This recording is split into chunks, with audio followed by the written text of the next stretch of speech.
sinasabi nyo. Ang boto ay boses ng iyong mamamayan. Na-implemento nito para sinusunod na rin ang kinabukasan mo. Ayan. So ngayon, dahil napakinggan na natin kung ano yung nasa video, no? Gusto ko, itong nakalagay kasi dito, approved ang mama ko.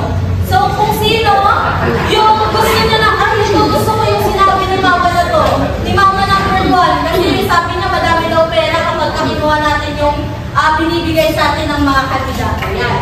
Pwede kayong pumunta sa harap at iligit yan sa kung kayo.